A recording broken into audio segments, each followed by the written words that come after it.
In May 1862, the Army of Northern Virginia, under the command of General Joseph Johnston, had been pushed to the outskirts of the city of Richmond by the Army of the Potomac, under the command of General George B. McClellan, after a month-long campaign up the peninsula.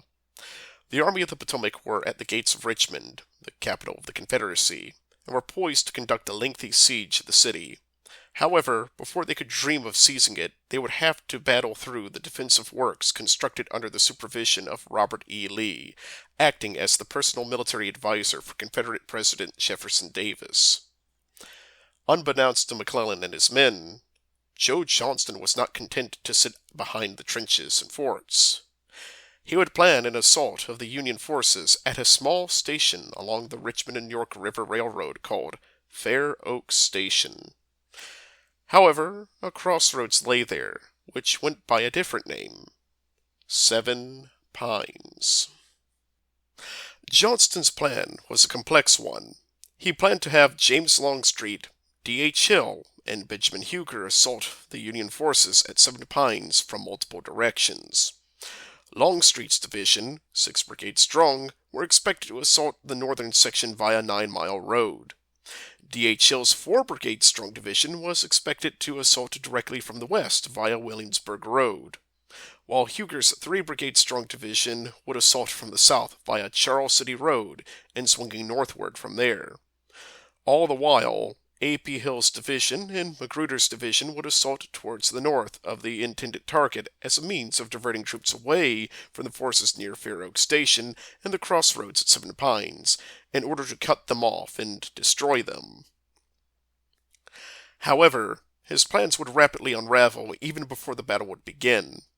Instead of traversing down 9 Mile Road, James Longstreet, either not understanding the lengthy verbal orders given to him or altering those orders afterwards, would follow behind D.H. Hill's division along Williamsburg Road.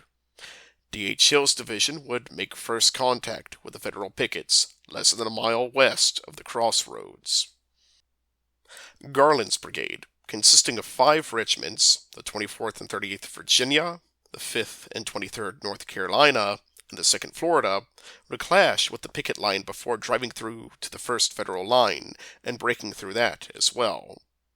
Private John Ross Clark of Company E of the 24th Virginia Infantry Regiment, a 23-year-old resident of Pulaski County, Virginia, would be wounded in the ensuing fight. After the battle, he would be taken from the field to Chimeriso Hospital, where he'd eventually pass away from his wounds on June 30th, 1862. He had enlisted on March 14th, leaving behind his newlywed wife, who was pregnant with their only child. To his right, the 2nd Florida was also taking casualties. Private Eugene Frederick Likes, of Company E, 2nd Florida Infantry, was also wounded during the battle. He would pass away on June 10th, 1862, at the age of 18. He had enlisted on July 5th, 1861, and would leave his mother, father, and younger siblings behind. Garland's brigade, along with much of D.H. Hill's division, suffered heavy casualties during their frontal assault of the Army of the Potomac's 3rd and 4th Corps. On the opposing side of the battlefield, the Federal troops of the 3rd and 4th Corps were surprised by the sudden assault. Many of the men were Green troops, recently mustered and incorporated into the Army of the Potomac. As Hill's division drove through the picket line in the first 2 lines, the 3rd line of defense would face the full brunt of the Confederate assault. Towards the southern front, Berry's brigade, consisting of the 2nd, 3rd, and 5th Michigan and the 37th New York, would clash with Rhodes's Alabamians and Mississippians. Facing the full force of Rhodes's brigade, Berry's men are driven back, forcing them to tactically retreat. During the fierce fight, Lewis B. Quakenbush, captain of Company H of the 5th Michigan Infantry, was killed. Born in the town of Owosso, Shiawassee County, Michigan, in 1838, he enlisted in June of 1861 in Fort Wayne as a captain, leaving his wife. He was placed in command of Company H of the newly formed 5th Michigan. At the time of his death, he was 23 years old. His wife would never remarry. To the north of Fair Oak Station, Whiting's division assaulted Couch's division, consisting of Pennsylvanians and New Yorkers. They attempted to hold back the Confederate assault, but were slowly pushed back in spite of their best efforts. In the ensuing melee, Solomon Forbach, a corporal of Company A of the 23rd Pennsylvania, is struck and killed. Born in 1835 in Somerset, Pennsylvania, he would go on to enlist in Philadelphia and be mustered into the 23rd Pennsylvania on August 8, 1861, leaving behind his wife and 2 children. He was 27 years old. Though the Army of Northern Virginia saw initial success, Johnston's plans had gone awry, as Huger's division still hadn't arrived to the battlefield. Meanwhile, General Sumner's Second Corps, consisting of General Darius Couch's and General John Sedgwick's divisions, had conducted a rapid crossing of the Chickahominy and had arrived to shore up the battered and wavering men of the Third and Fourth Corps. His rapid response was based off the aerial observations from the Army of the Potomac's Balloon Corps.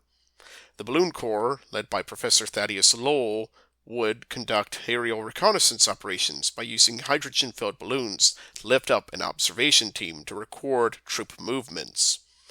On May 31st, Lowell, along with several assistants, were able to relay their observations from their high vantage point to McClellan's command, who, upon receiving the information, acted swiftly. The bridges over the Chickahominy had been washed out after a series of intense rainstorms over the preceding month. However, acting as swiftly as possible, several of the bridges were repaired, allowing for Sumner's corps to cross over and arrive to shore up the defenses.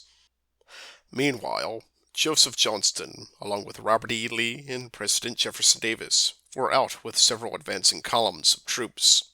However, they weren't aware of what had been going on. From their position, they were unable to hear the ensuing fight. However, when word reached them, they rode out close to the front. Late in the day, as Johnston was riding forward, he was struck in the shoulder by a Minette ball. Shortly after, an artillery shell from the Union position burst overhead, sending shrapnel into his chest and thigh. Gravely wounded, he would relinquish command and be brought back to Richmond. By the end of the 31st, the battle that was intended to destroy 2 of the Union's corps ended in a stalemate, being an unmitigated disaster for the Army of Northern Virginia and in desperate defense for 2 of the Army of the Potomac's corps. However, the battle would continue the next day, June 1st, 1862. Huger's division, which had not been able to participate in the action on the 31st, would see action along the shallow embankment of the Richmond and York River Railroad. Brigades led by William Mahone, Lewis Armistead, and George Pickett assaulted the Federal positions just north of the railway line. Yet their attacks stalled. The Federal troops would counterattack shortly thereafter, which prompted Anderson to withdraw from his position. In the thick of the action was a Louisiana battalion. The 7th Louisiana Battalion, known as the St. Paul Rifles, took part in the engagement on the 1st of June, fighting alongside the 1st Louisiana Zouave Battalion. In the engagement, Private Robert B. Hardesty, Jr. would be wounded and be taken to Richmond. However, like many men that day, he would be claimed by the war. According to his headstone, he died on June 29th, 1862, leaving behind his wife back in Louisiana. In the end, Johnston had failed to achieve his objective during these 2 bloody days.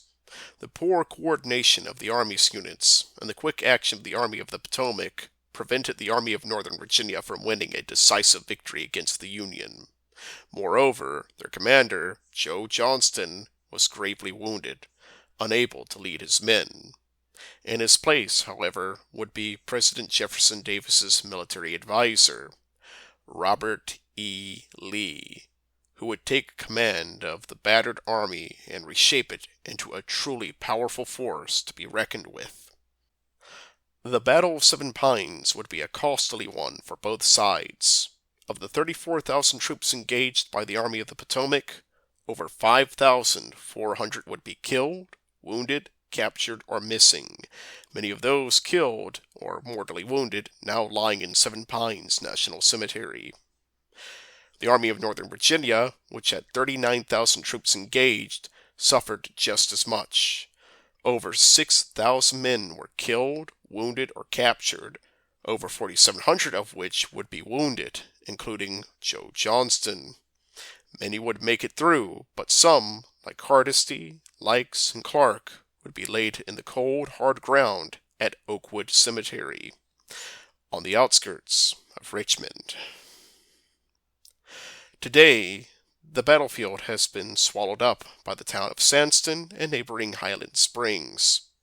The rumble and roar of cannons is now replaced by the roar of jet engines as passenger airliners and military aircraft land at Richmond International Airport.